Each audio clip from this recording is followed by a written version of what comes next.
ভাইরা আমার, আল্লাহ পাক পথ দেখিয়েছেন, আল্লাহ পাক রাস্তা দিয়েছেন। মরুভূমির ভিতরে যে রব্বুল আলামিন পথের নিশানা তৈরি করে দিলেন, যেখানে গভর্নমেন্ট রাস্তা বানাতে পারে না, মরুভূমির ভিতরে যিনি পথের নিশানা বানালেন মানুষ যেন না হারায়, যে আল্লাহ রাব্বুল আলামিন দুর্গম পাহাড়ের ভিতরে গিরিপথ তৈরি করে দিলেন মানুষ যেন হারায় না যায়। সমুদ্রের ভেতরে নাবিকরা দিনের বেলায় সূর্যের আলো দেখে পথ চলে, রাতের আধারে সে যেন গভীর সমুদ্রের ভিতরে হারায় না যায়। আল্লাহ তাই আকাশের ভিতরে তারকা মণ্ডলী খচিত করে রেখেছেন। সমুদ্রের নাবিকেরা, জাহাজের নাবিকেরা তারকা দেখে দেখে পথ নির্ণয় করে নেন। যে মাবুদ রাস্তা বানালেন জঙ্গলের ভিতরে, পাহাড়িয়া এলাকার ভিতরে, যে মহান প্রভু রাস্তা বানালেন, নিশানা বানালেন মরুভূমির ভিতরে, যিনি রাস্তা দেখায় দিলেন গভীর সমুদ্রের ভেতরে, সেই আল্লাহ রাব্বুল আলামিন আমরা দুনিয়ার বুকে মানুষেরা অন্ধকারে মরবো, রাস্তা হবে না, এমনটি তো হতেই পারে না। আল্লাহ রাব্বুল আলামিন আমাদের জন্য রাস্তা বানাইছেন।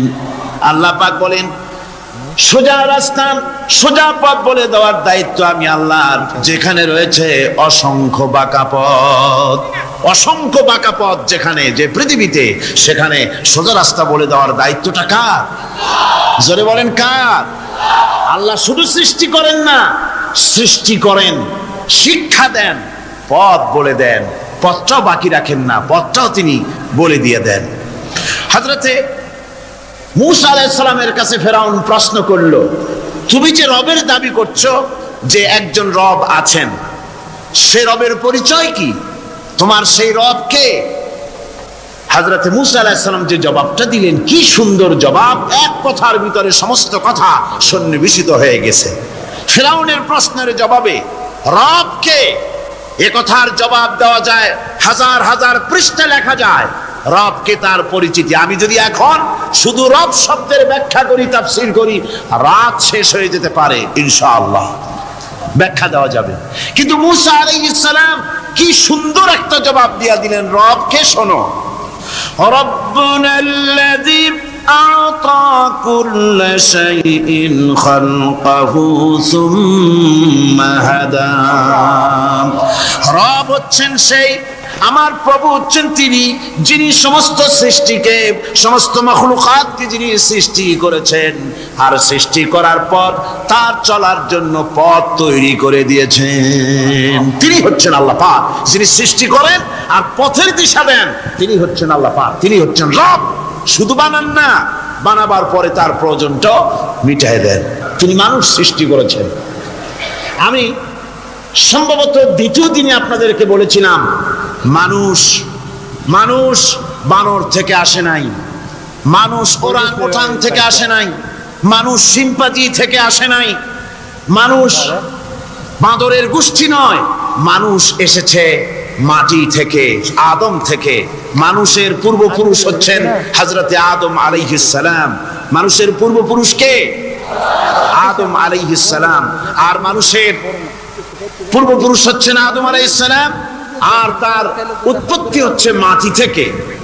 মানুষ এসেছে আদম থেকে, আদম এসেছে মাটি থেকে।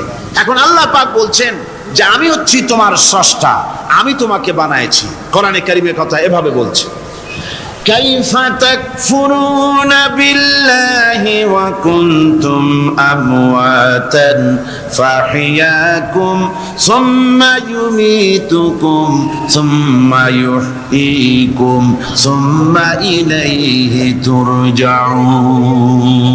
হে মানুষ, তোমরা কিভাবে কুফরি করো, অস্বীকার করো, আল্লাহর সাথে নাফরমানি করো? কিভাবে করো? যে আল্লাহ তোমাকে, তুমি ছিলে মৃত্যু, তোমাকে আল্লাহ পাক জিন্দা করেছেন, এই জিন্দা থেকে আবার মৃত্যু করবেন, আবার মৃত্যু থেকে তোমাদেরকে জিন্দা করবেন, আবার সেই আল্লাহর কাছে তোমাদেরকে ফিরে আসতে হবে। সুতরাং মানুষ জন্মের পূর্বে সব মৃত্যু ছিল, এ কথাটা আজ বিজ্ঞানসম্মত কথা, বৈজ্ঞানিক সত্য কথা। মানুষ জন্মের আগে মৃত্যু ছিল। কিভাবে? মানুষের উৎপত্তি থেকে এলো, কোরআনে কারীম তা পরিষ্কার করে বলছে তোমাকে কিভাবে সৃষ্টি করেছে। তুমি দেখো, সন্তান মায়ের জরায়ুতে আসার পূর্বে সে ছিল পিতার শুক্রকীট আর মায়ের ডিম্বাণু, অর্থাৎ স্পার্মটোজন এবং ওভাম, এই দুটি জিনিসের মধ্যে সে বিভক্ত ছিল। মানুষের জীবনে কি এমন এক সময় এসেছিল না যখন সে উল্লেখযোগ্য বিষয় বস্তু হিসাবে পরিগণিত ছিল না? তোমার নাম ছিল না, পরিচয় ছিল না, কিছুই ছিল না, দুনিয়ার কেউ তোমাকে জানতো না, শুনতো না। আমি আল্লাহ পাক তোমাকে সৃষ্টি করেছি, তুমি কোত্থেকে এলে? কোরআনে কারীম থেকে তা জেনে নাও। আল্লাহ রাব্বুল আলামিন বলেন, ইন্না খালাকনাকুম মিন তুরাবিন সুম্মা মিন নুতফাতিন সুম্মা মিন আলাকাতিন সুম্মা মিন মুদগা। আমি রাব্বুল আলামিন তোমাকে সৃষ্টি করেছি, মাটির উপাদান দিয়ে তৈরি করলাম। মা বাপের, পুরুষের স্পার্মটোজন আর মহিলাদের ওভাম দুটোতে মিলে মায়ের গর্ভের ভিতরে নাপাক পানি ফোটাকে জমাট রক্তে পরিণত করে দিলাম।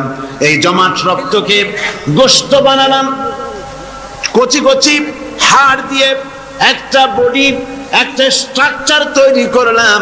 তারপরে ফাকাসাউনাল ইযামা লাহমা, গোশত দিয়ে, রক দিয়ে, চামড়া দিয়ে সুন্দর করে ছাউনি দিয়া মায়ের গর্ভের ভিতরে আমি আল্লাহ রব্বুল আলামিন তোমাকে বানাইছি। মায়ের পেটের ভিতরে ফি কারারিম মাকিন, একটি সুরক্ষিত জায়গায় তোমাকে আমি রেখে দিলাম, যেখানে কোনো রোগ, কোনো জার্ম যেখানে পৌঁছতে পারবে না, কোনো অসুবিধা হবে না, এমন একটা জায়গায়, এমন একটা ইন্টেনসিভ কেয়ার ইউনিটের ভিতরে রেখেছি। সুবহানাল্লাহ, একটা ইন্টেনসিভ কেয়ার ইউনিট যেখানে কোনো রকমের কোনো জার্ম প্রবেশ করে বা করবার কোনো ক্ষমতা নাই কারো। এমন একটা যে একটা প্যাকেট, সুন্দর একটা প্যাকেট, একটা কভারের মধ্যে তোমাকে তৈরি করা হলো মায়ের পেটের মধ্যে। আল্লাহ পাক বলছে, খালাকাল ইনসানা আল্লামাহুল বায়ান। আমি মানুষকে সৃষ্টি করেছি। কেমনে সৃষ্টি করলাম তা তো এতক্ষণ বললাম। এইভাবে করে মানুষ সৃষ্টি করেছি। দেখো, তোমার নিজের দিকে তাকাও। ফালয়ানজুরিল ইনসানু মিম্মা খুলিক। কিভাবে মানুষ তোমাকে সৃষ্টি করা হলো একবার তাকায় দেখো, তোমার শরীরের দিকে একটু তাকায় দেখো তো কেমনে আমি বানাইলাম, কিভাবে তৈরি করলাম। লক্ষ্য করো, এই যে মাথা, এই মাথাটার ভিতরে আছে কি? মগজ, ব্রেইন। বিজ্ঞানীরা বলেছেন এতে 1000 মিলিয়ন নার্ভ সেলস আছে এর মধ্যে। 1000 মিলিয়ন নার্ভ সেল। সেল হচ্ছে CELL, সেল। সেল মানে কোষ। এই 1000 অনুভূতি কোষ, 1000 মিলিয়ন অনুভূতি কোষ রয়েছে মাথার ভেতরে। মস্তিষ্কের এসব কোষগুলি, এসব সেলগুলি, তার মধ্যে আবার আছে নার্ভ ফাইবার, অর্থাৎ সূক্ষ্ম